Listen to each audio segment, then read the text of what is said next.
Grazas, señor presidente. Máis unha vez, moi boa tarde.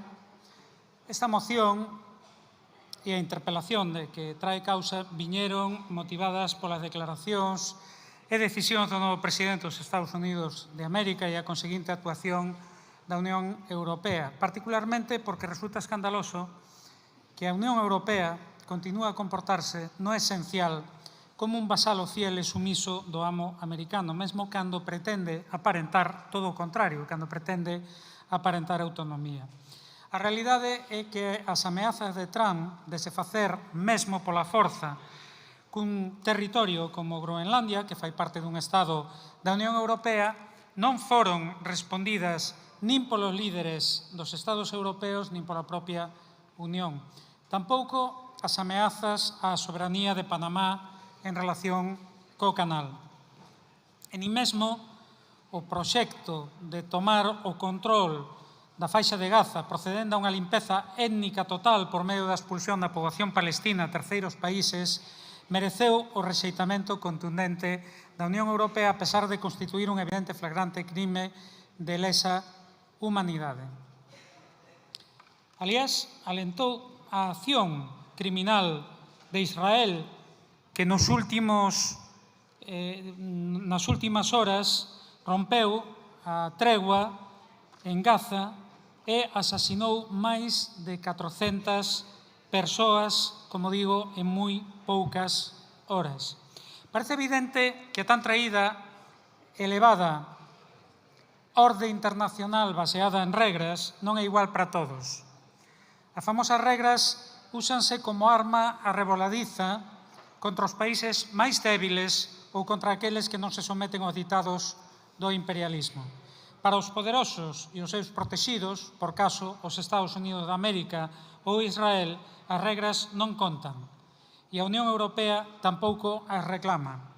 Hoxe, o vello imperialismo norteamericano actúa con máis arrogancia do que nunca, mas non é porque se sinta máis poderoso e reforzado, ao contrario, é porque se acha nunha fase de declinio e decadencia en que ve amenazada a súa hexemonía polo avance dun mundo cada vez máis diverso e multipolar. Precisamente nese contexto en que xorden novos actores e contrapesos, non só no ámbito político e militar, tamén no económico e tecnolóxico, aparecen novas oportunidades para os países e estados empeñados en defenderen e manteren a súa soberanía frente ao inxerencismo e as relacións económicas desiguais, cando non directamente a rapina e a depredación de recursos que caracterizan o comportamento norteamericano. É iso o que tentan evitar os Estados Unidos de América, agora con Trump como antes con Biden.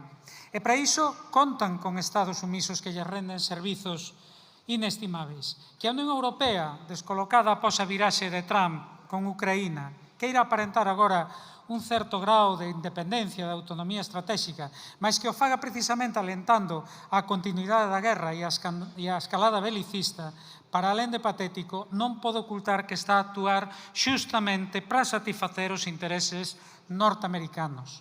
O cobrador do FRAT, como hai pouco, escoitamos aquí. Xa sabemos que esa viraxe non responde a un repentino impulso pacifista do presidente norteamericano. Todo o contrario, os Estados Unidos de América son conscientes de que a guerra estaba perdida no terreo militar e agora o grande negocio será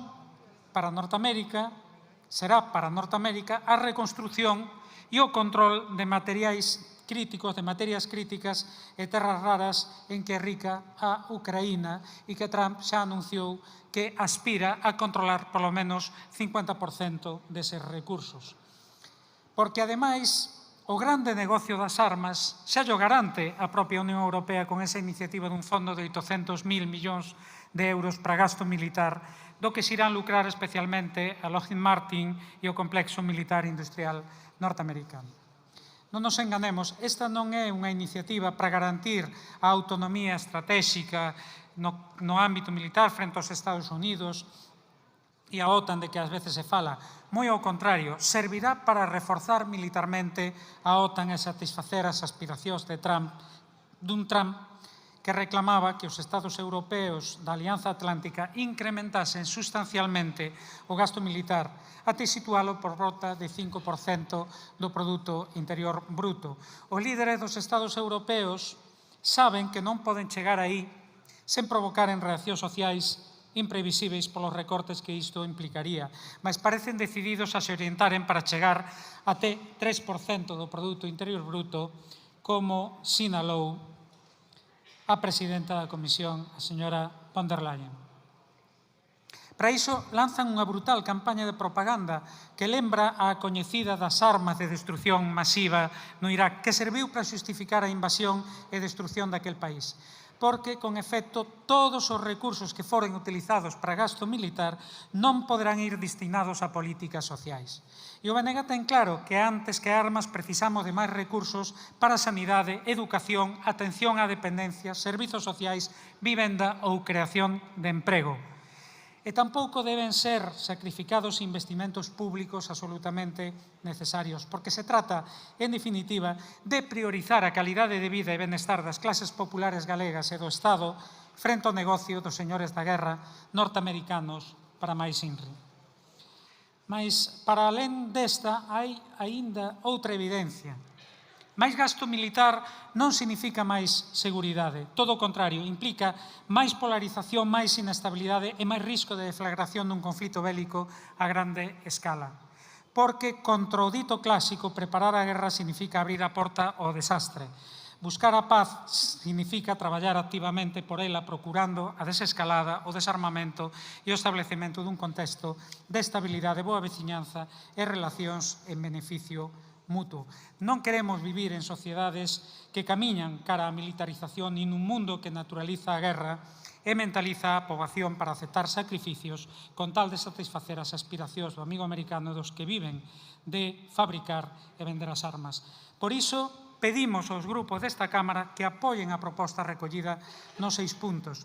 Rexeitar as ameazas de Trump, oporse á proposta dun fondo de 800.000 millóns de euros para destinar a gasto de defensa, renunciar a calquera incremento do gasto militar, apostar pola vía do diálogo e a negociación para a paz e, por último, renunciar á participación do Estado español na OTAN, abandonando esa alianza militar e reclamando a súa disolución. Moito obrigado.